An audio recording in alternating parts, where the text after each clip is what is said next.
उसको इस बात की चिंता नहीं है कि तिलक लगाने और रुद्राक्ष पहनने से कुछ लोगों को तकलीफ होगी, वो उतने ही रुद्राक्ष और उतने ही तिलक लगा के घूमता है। आपकी क्या पोशाक है, आप कैसे खाते हैं, क्या खाते हैं, वो तो हवाई जहाज में भी व्रत रखता है भाई, वो तो विदेश में भी जाके रखता है। यही मैसेज दोनों के लिए है। ये जो हम सब आप बैठे हुए हैं, जिनको बड़ी चिंता है पड़ोस में रफीक साहब की, चिंता करें, लेकिन चिंता में अपनी चिता न बना लें। अगर आप ठीक हैं तो हम भी ठीक रहेंगे, अगर आप गड़बड़ करेंगे तो हम उससे दुगनी कर देंगे। यह मैसेज सबको रहना चाहिए। सऊदी अरब में लोग बार बार कहते हैं चोरी नहीं होती, चोरी नहीं होती। जो लोग ये कहते हैं कि चोरी नहीं होती, एक बार जुमे की मस्जिद में जाएं, सऊदी अरब की राजधानी में जुमे के बाद खड़े हो जाएं, तब पता चलेगा यहाँ चोरी क्यों नहीं होती। क्या नाफिज कर दें, यहाँ पे लागू कर दें वो कानून जिसका बड़ा शौक है आपको। ये अजीब गरीब मुल्क है कि आपको मजहब के हिसाब से शरिया जो है वो 4 शादी करने के लिए चाहिए, तलाक देने के लिए शरिया चाहिए, कुरान शरीफ का निज़ाम, सिस्टम। हम कह रहे हैं आधी अधूरी शरिया क्यों ले रहे हो, पूरी लो। तो आधी शरिया चाहिए सिविल मैटर में, और क्रिमिनल में भारत की आईपीसी चाहिए। हम कह रहे हैं पूरी से शरिया ले लो और तय करो कि अगर आप कत्ल करोगे हिंदू का तो आपकी गर्दन काट दी जाएगी, और हिंदू आपका कत्ल करेगा तो उस पर आईपीसी से मुकदमा चलेगा। चाहिए? चाहिए? रेफरेंडम करा लो। और अगर नहीं चाहिए तो इस देश की सरकारों को मत डराओ कि हमारे मजहब में ये लिखा है, हमारी शरिया में ये लिखा है, हमारे यहाँ तलाक ऐसे दिया जाता है, वैसे दिया जाता है। कुछ नहीं दिया जाता।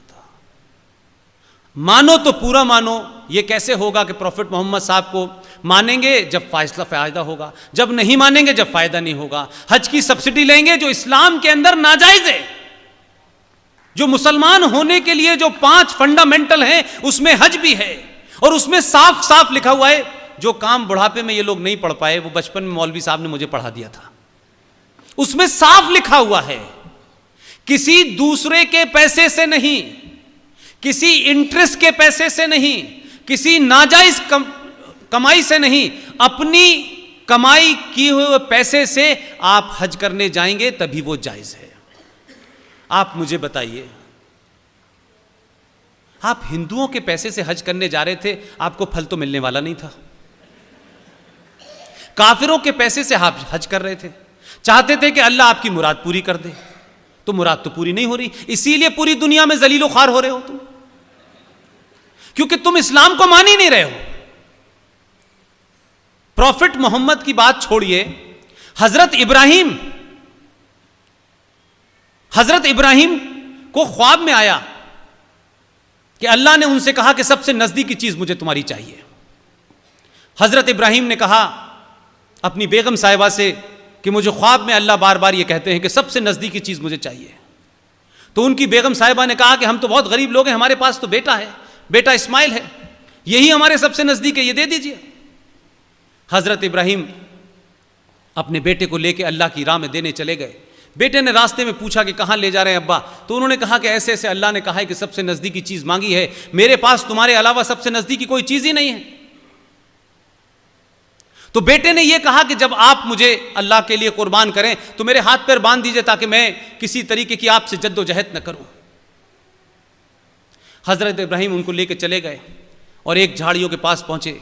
वहां जाकर के उन्होंने हजरत इस्माइल को रख दिया, और जब फरसा उठा के काटने लगे तो उसी बीच में एक चमत्कार हुआ कि उनका बेटा गायब हो गया, और वहां एक भेड़ सामने आ गया।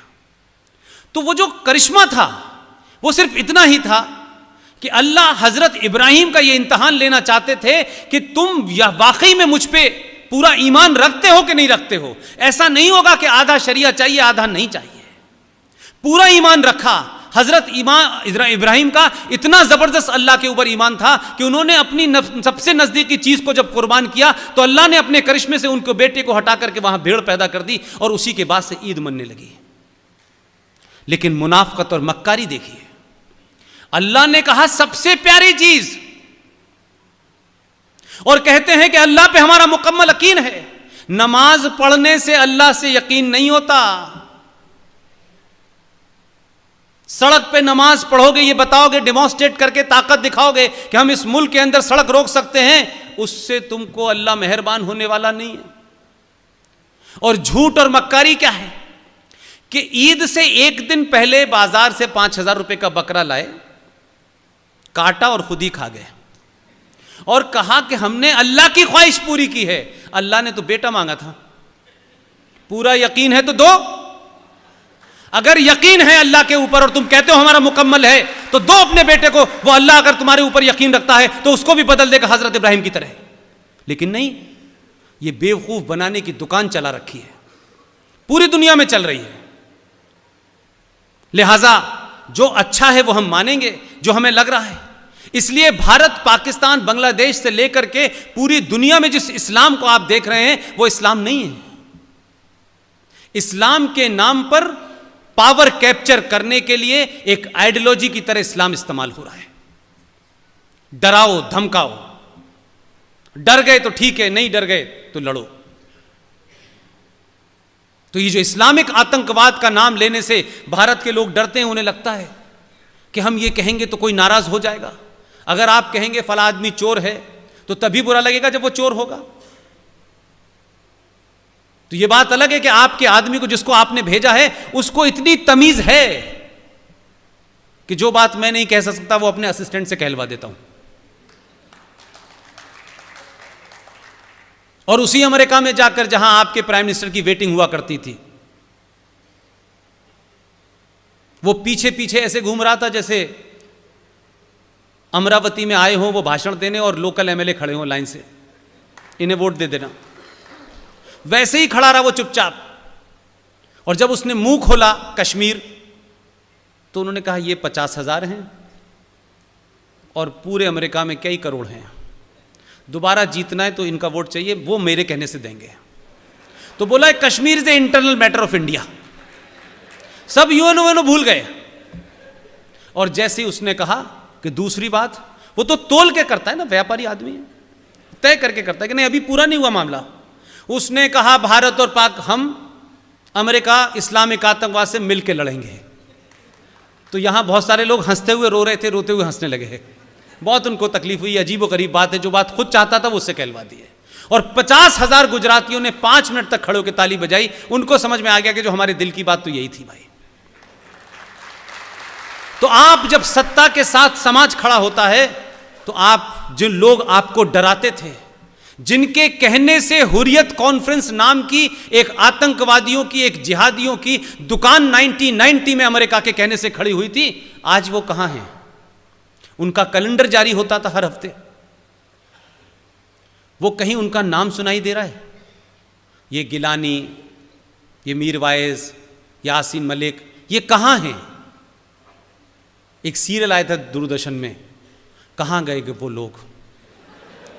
पूछ रहे हैं कहां हैं ये लोग? मिल ही नहीं रहे, आवाज ही नहीं आ रही। तो जब आप, समाज सत्ता के साथ होता है और सत्ता को बोध होता है कि जिस पर्पस के लिए हमें भेजा है इसमें हमने देरी की, तो 5 ही साल की तो बात है।